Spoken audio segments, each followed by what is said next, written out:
So I've used that term a lot. The evidence is going to show this. The evidence is going to show that. You might be wondering, what is all this evidence? Let's take a few moments to talk about the types of evidence in this case and the ways that we're going to present it to you. Now, as I've said, these defendants and their fellow gang members did a lot of things over an extended period of time. The indictment that they're charged in provides a whole bunch of examples of those things they did for the gang. The legal term for those is overt acts, and these overt acts began back in 2010 and continued up until the defendant's arrests. So we're talking about a long span of time.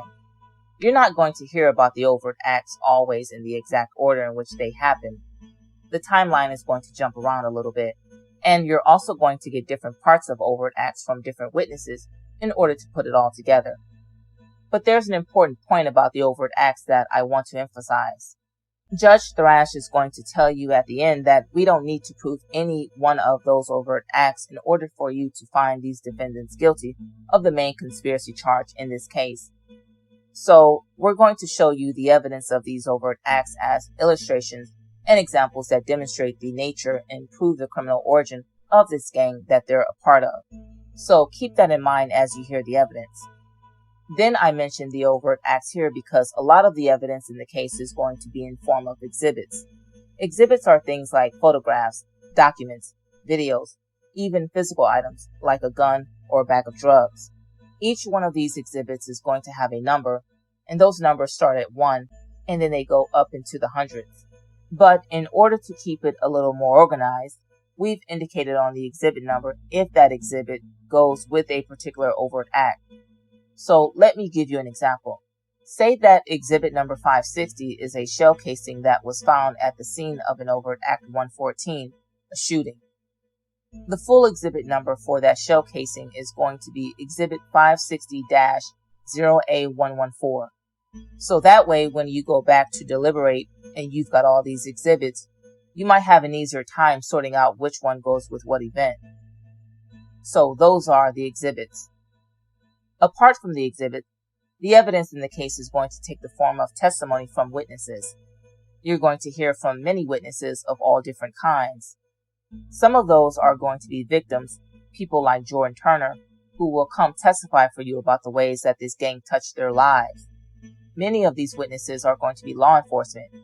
You're going to hear from a lot of state and local police who responded to gangster disciple crime that were being committed in their communities. They examined crime scenes, gathered evidence, and made arrests. Part of what these officers did was execute what are called search warrants. Now, a search warrant is when a police officer goes to a judge with evidence of a crime, and the judge issues an order for that officer to go look in a particular place for more evidence. So you'll hear about search warrants that turned up guns, search warrants that turned up drugs, search warrants that turned up Gangster Disciples membership materials, search warrants. You're also going to hear from federal law enforcement agents, and that includes the case agents who are sitting with us at council table, FBI agents Buddy Early and Kimball Murdoch. You're going to hear that FBI began this investigation some years back. They gathered information from their partners in state and local law enforcement, did investigation of their own, and they began to discover the bigger picture of this gang, connecting everything. Part of what the FBI did was conducting wiretaps, and that brings me to the next major category of evidence in this case, and that is the wires. You're going to hear how in the midst of the investigation, FBI went to a judge with the evidence they had about the Gangster Disciples, and the judge issued an order for FBI to tap the phones of certain members of this gang, including some of these defendants. That allowed agents to listen to their phone calls and read their text messages as it was happening. Those text messages and those phone calls were recorded. We're going to play some of them for you right here in court, and that's going to allow you to listen firsthand as this gang conducts its business. You will hear the leaders discuss their positions and exercise the powers of those positions. You'll hear them discuss crimes that have already happened and plan more crimes for the future. And you're going to hear the way they talk when they don't think anyone else is listening, when they're not putting on that 720 positivity face for the outside. You're going to hear how they talk when they're being their true 360 selves. Now, on top of all that other evidence, Ladies and gentlemen, you're also going to hear the testimony of cooperating witnesses. So these cooperators are people who were members of the gang and have been charged with or convicted of crimes themselves. They're going to come here and testify. They're going to break rule number 1 and violate that silence and secrecy by telling you what they know. They're going to tell you about the gang they were in with these defendants, about the crimes they committed with these defendants. They're going to give you different perspectives. Some of them were in the gang a long time. Some of them were only in it a short time. Some had high positions, some low. Some of them were members of the hate committee. But there's 2 points to just put on the table right away about these cooperators. Number 1, they're criminals. Some of them have done horrible things.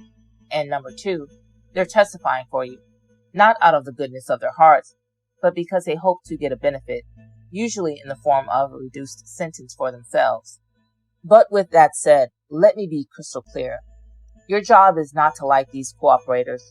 Your job is simply to listen to what they have to say and to consider that testimony along with all the other evidence in the case.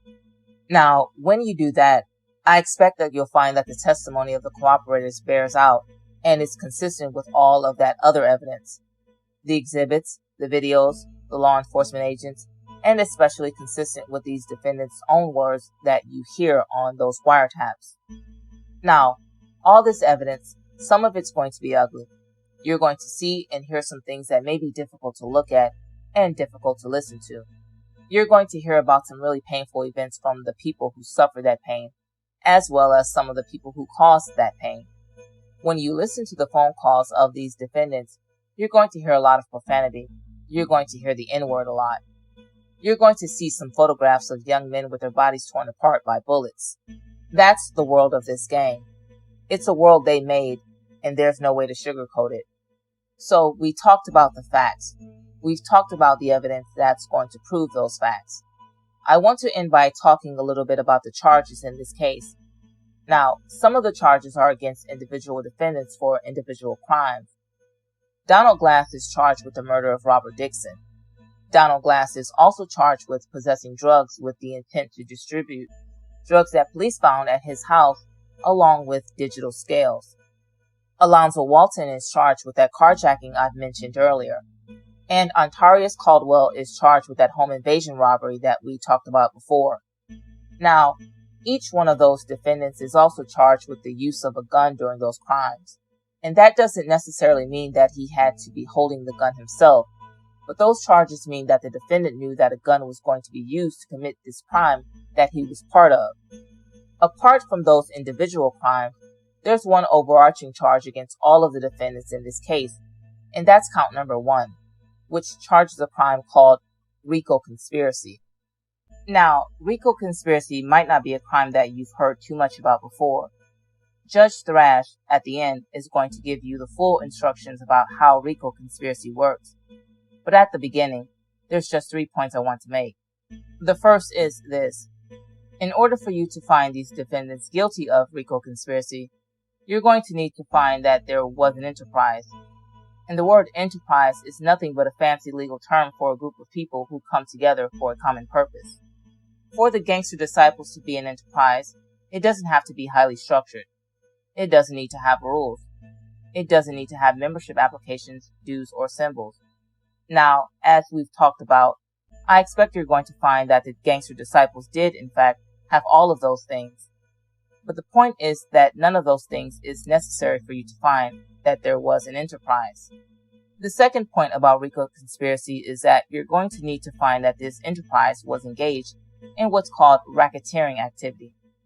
Now, Racketeering Activity, another legal term, just an umbrella term for a whole bunch of different types of crimes.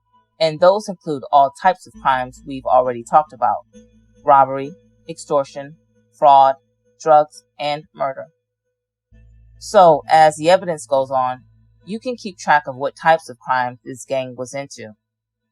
The third point about Rico Conspiracy is perhaps the most important one. Now, Judge Thrash is going to explain to you at the end that for these defendants to be guilty, they didn't need to carry out any crime with their own 2 hands. What matters is this gang that they were a part of, what they knew about what it did, and what they were okay with. So pay attention for each defendant. What kind of crimes did he know about? What kinds of crimes did he tolerate? When a gangster disciple member is wanted by the police for selling drugs, do they punish him for that, or do they hide him in a safe house to keep him from the police? When a gangster disciple is arrested for murder, do they kick him out of the gang, or do they put money on his books in jail? And pay attention, especially when you listen to these phone calls, when you listen to them discuss the gang, because those words are going to speak volumes. Listen to the calls after some members of the hate committee get arrested, and consider what it means when you hear Kevin Clayton and Vancito Gums talk about the fact that this group of killers, this hate committee, was within the structure of the gang. Listen to Kevin Clayton's words when he boasts that it was him that brought those shooters to the table, and listen when you hear that it was Alonzo Walton, as governor, who stamped or who approved this cleanup crew, this group of shooters. Once you've heard all that evidence, ladies and gentlemen, you're going to see past this wall of secrecy that the gang tried to build around itself. You'll see what they're about and how they operate, and you will have seen the crimes that resulted from their desire for money, for power, and from their pride in their gang. Once you've seen all of that, we're going to get back up here and simply ask you for the verdicts that evidence compels, and those are verdicts of guilty against every defendant for every count. Thank you.